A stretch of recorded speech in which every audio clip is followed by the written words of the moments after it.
North Kolkata মানেই nostalgia, আর এই nostalgic north কলকাতার দুটো পপুলার খাদ্য প্রতিষ্ঠান, যে দুই খাদ্য প্রতিষ্ঠানে আমি আগে কখনোই যাইনি এবং যারা আজকের বাজার দরে দাঁড়িয়েও অনেক সস্তা দামে মানুষকে ভালো স্বাদের খাবার খাওয়াচ্ছে। আজকের ভিডিওতে দেখে নিন নর্থের নস্টালজিক এমন দুটি খাদ্য প্রতিষ্ঠানকে।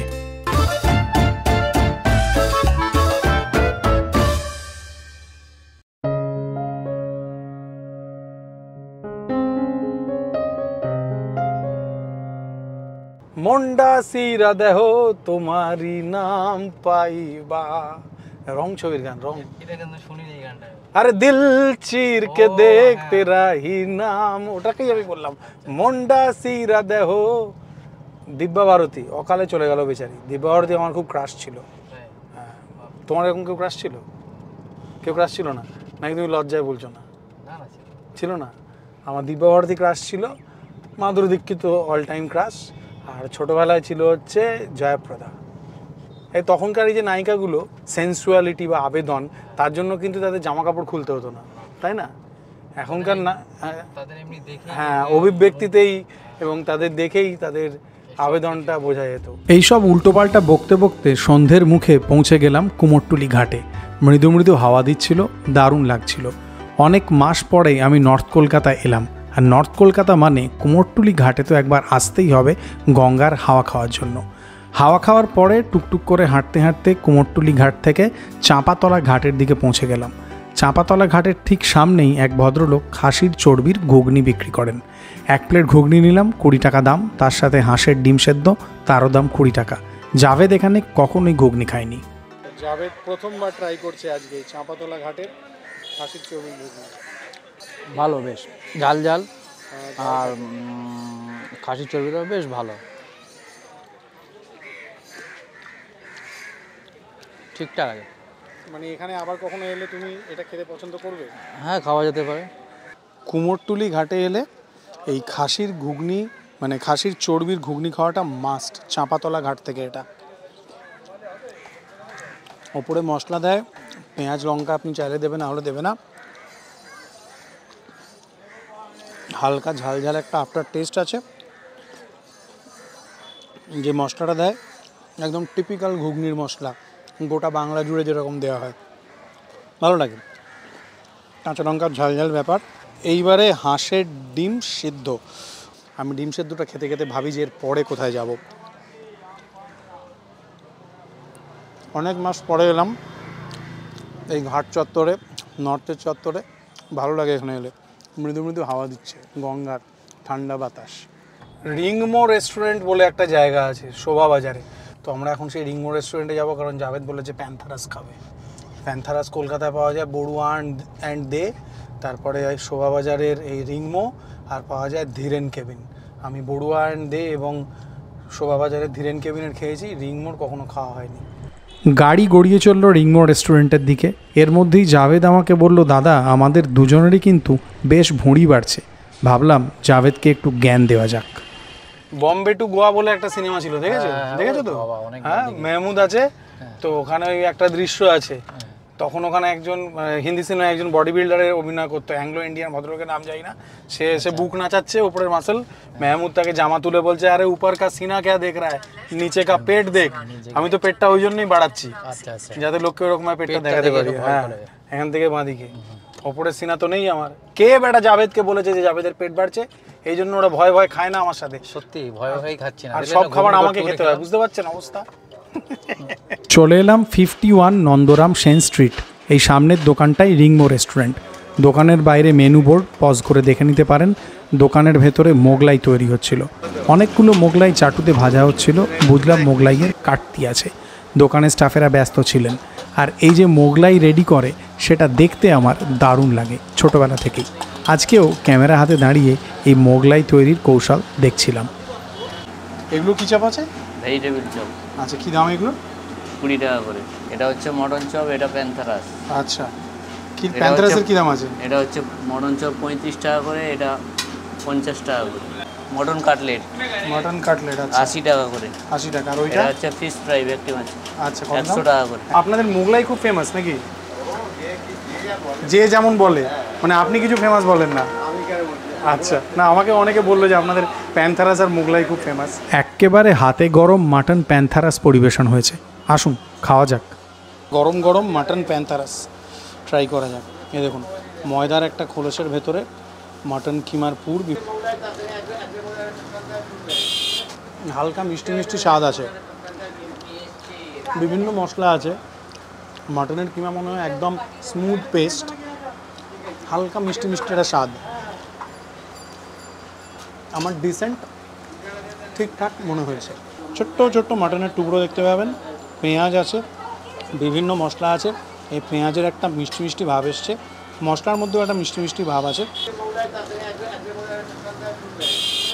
ডিসেন্ট টেস্টের মনে হয়েছে।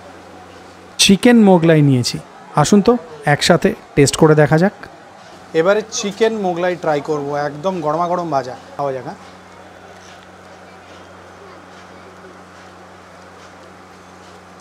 মোগলাইটার ভালো স্বাদ আছে, ডিম পেঁয়াজ এইসবের যে মশলা ছিল তার একটা সুন্দর স্বাদ আছে। আর যে চিকেনটা দেওয়া হয়েছিল সেটা যে রান্না করা চিকেন বোনলেস, সেইটাকে বেশ একটা ঝাল ঝাল সুন্দর স্বাদ। মুরগির মাংসের পুর আছে, এছাড়া মোগলাইয়ের যে মশলা আছে, পেঁয়াজ কাঁচা লঙ্কা ডিম দিয়ে এই যে মশলাটা, সুন্দর স্বাদ। কোনটা বেশি ভালো লাগলো?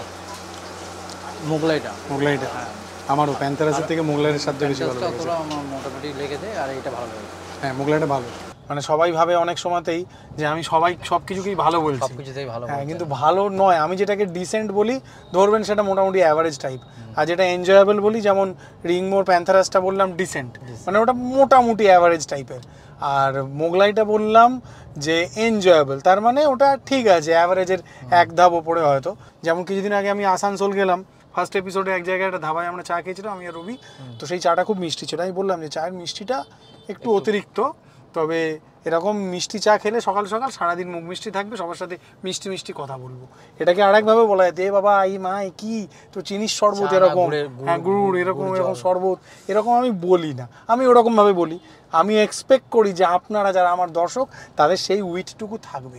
বাঙালি তো উইটই জাতি, বাঙালির তো উইট না থাকলে হবে কি করে, আমি এইভাবেই বলি আর কি। সেটা যারা বুঝবেন বুঝবেন, যারা বুঝবেন না বুঝবেন না। গাড়ি এবারে গড়িয়ে চললো হাতিবাগানের উদ্দেশ্যে। ভাবছি নবমালঞ্চ রেস্টুরেন্টে যাব, দেখা যাক ভিডিও অ্যালাউ হয় কিনা। এই স্টার থিয়েটার, তার থেকে হাতিবাগান থেকে এই বাঁদিকে যাচ্ছে, ওইখানে মোড়ের মাথাতেই হচ্ছে নবমালঞ্চ। আমি একবার বছর চারেক আগে, তখন ওই অনুভবরা আমার সাথে ঘুরতো, একবার এসেছিলাম তো তখন না, তুমি ছিলে মনে হয়, কারণ তখন ওরা পারমিশন দেয়নি, অ্যালাউ করেনি বছর চারেক আগে। তো আমি জানি না আজকেও অ্যালাউ করবেন কিনা, যদি অ্যালাউ করেন অনুভব আমাকে সেই ওখানকার ফ্রাইড রাইস আর চিলি চিকেন খাওয়াবেই, এরকম একটা ভাব। তুমি ছিলে আমার মনে আছে, আমি ছিলাম, হ্যাঁ অনুভব লাল গেঞ্জি পরে, ওই আমরা কুমোরটুলির ভেতরে ইয়ে করেছিলাম, তারপরে এসেছিলাম ওই অনুভবদের সঙ্গে। ওই টাইমটা আমি ওরা যখন এর মধ্যে ছিলাম, আমি অনুভব ওদের সাথে অনেকদিন দেখা হয়নি। যাই হোক, অনুভব আমাকে বলেছিল যে এখানকার fried rice, mixed fried rice, chilli chicken খুবই দুর্দান্ত। হাতিবাগান মোড় থেকে শোভাবাজারের দিকে 3 কদম হাঁটলেই নবমালঞ্চ রেস্টুরেন্ট খুঁজে পাবেন। সেদিন সন্ধেবেলায় রেস্টুরেন্টে বেশ ভিড় ছিল, মেনু বোর্ডটা সামনেই, পজ করে দেখে নিতে পারেন। 4 বছর আগে পারমিশন পাওয়া যায়নি, এখন পাওয়া গেল। এখন মোটামুটি একটু মুখ চেনা হয়েছে, তো এখন আর খুব একটা ডিনায়াল আসে না। আশা করি খাবারটা ভালো হবে। আমার নাম বাদল ঘোষ। আচ্ছা, আপনি এখানকার কর্ণধার? হ্যাঁ, আমি আপাতত কর্ণধার, এটা আমার পারিবারিক ব্যবসা। আচ্ছা আচ্ছা, কতদিনের পুরনো দোকান এই নবমালঞ্চ? ধরুন দ্বিতীয় বিশ্বযুদ্ধ 1938 সাল। বাপরে, দ্বিতীয় যুদ্ধ শেষ হলো 45 সালে। হ্যাঁ, সেই তখন আমার বাবা পিতৃদেব, মানে 45-এ হয়েছে? হ্যাঁ না, 38-এই হয়েছে। আচ্ছা আচ্ছা আচ্ছা, সেকেন্ড ওয়ার্ল্ড শুরু হলো, আচ্ছা সেই সময়, যখন সেই সময় আচ্ছা আমার বাবা। আচ্ছা, আপনার বাবার নাম যদি বলেন? আমার বাবার নাম হচ্ছে প্রয়াত কৃষ্ণপদ ঘোষ। আচ্ছা, উনি প্রতিষ্ঠা করেছেন? উনি প্রতিষ্ঠা করেছেন। আচ্ছা, তারপর আমরা ওনাকে হেল্প করার জন্য ওনার সাথে আসি। আর এখন এমনি আপনাদের এখানে পপুলার খাবার বলতে কীরকম বলবেন? পপুলার খাবার লোকেরা যেটা খুব পছন্দ করে সেটা হচ্ছে আমাদের কবিরাজি।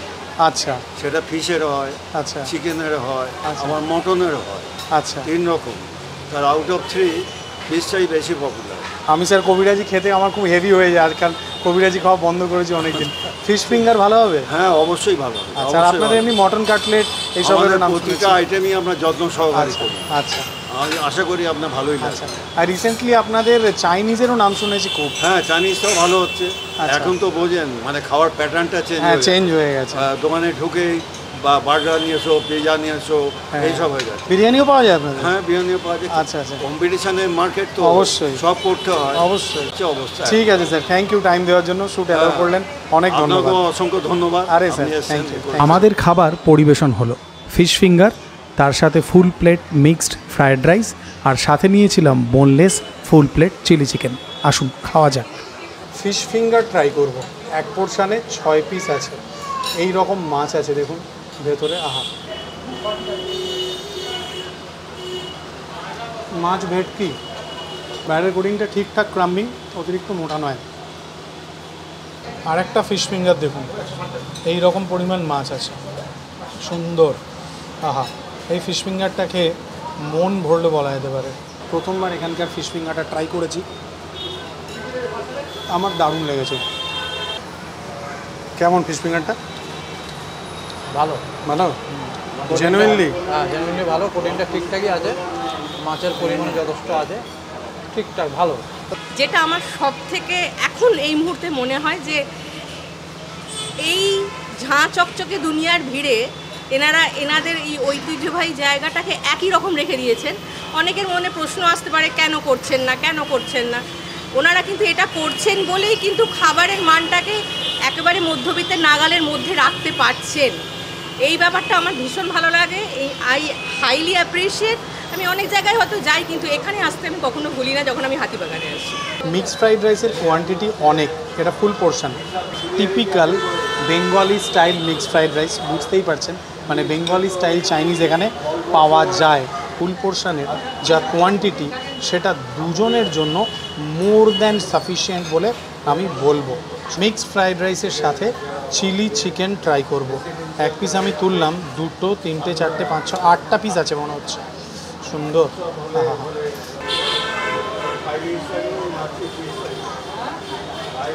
সুন্দর চিকেন, প্রন, ডিম, এই সব কিছু দিয়ে উপকরণের মাত্রা প্রচুর। রাইসটা আমার একটু ড্রাই মনে হয়েছে,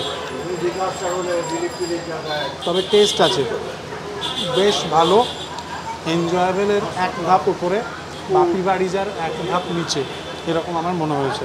এবারে এই চিলি চিকেনের গ্রেভি দিয়ে ট্রাই করি, তার আগে একবার চিকেনটাকে দেখে নিয়ে যাই। চিলি চিকেন সুন্দর ময়েস্ট। 90-এর দশকের চাইনিজের, বাঙালি চাইনিজের ফ্লেভার যদি পেতে হয় তাহলে ডু ভিজিট দিস নবমালঞ্চ। চিলি চিকেনের যে গ্রেভিটা, সেইটা দিয়ে যখন খাচ্ছি তখন ফ্রায়েড রাইসের যে হালকা ড্রাই ভাব ছিল সেইটা কমপ্লিমেন্ট হয়ে যাচ্ছে। চিলি চিকেনে দেখুন ব্রেস্ট পিস ইউজ হয়েছে, কিন্তু পিসগুলো কিন্তু বেশ ময়েস্ট আছে। সস্তায় পুষ্টিকর বলে একটা কথা আছে জানেন তো, এই নবমালঞ্চে আজকে প্রথমবার খেয়ে আমার সেরকমটাই মনে হলো। দাম অ্যাফোর্ডেবল রেঞ্জের, একদম মধ্যবিত্তের হাতের নাগালে, এবং খাবারটা সুস্বাদু। ব্যাস এইটুকুই আমি বলতে পারি। আমার বেশ এনজয়েবল লেগেছে। চিলি চিকেনের গ্রেভির যে ঝালটা, তার একটা আফটার টেস্ট আছে, ভারী সুন্দর। আমি পরে কখনো এখানে এসে নিশ্চয়ই অন্যান্য ফ্রাই ট্রাই করব। আজকে এই চাইনিজ এবং ফিশ ফিঙ্গার দুটোই আমার বেশ এনজয়েবল স্বাদের মনে হয়েছে। সুন্দর। তুমি খাবে না পার্সেল করবে? আমি আর খেতে পারবো না। পার্সেল করবে? তাহলে পার্সেল করবো না। জাভেদের কেমন লাগবে সেটা জাভেদের বাড়ি গিয়ে জানতে হবে। কিন্তু কে বলেছে জাভেদের পেট বেড়ে যাচ্ছে, তাকে আমার সামনে আসতে হবে। আমাদের বিল হয়েছিল 440 টাকা, 40 টাকার ডিসকাউন্ট হয়ে 400 টাকা পেমেন্ট করেছি। স্ক্রিনশট দেখাতে পারলাম না, কারণ ওখানে কোনো রকম অনলাইন পেমেন্ট হয় না, পুরোটাই ক্যাশে পেমেন্ট করতে হয়।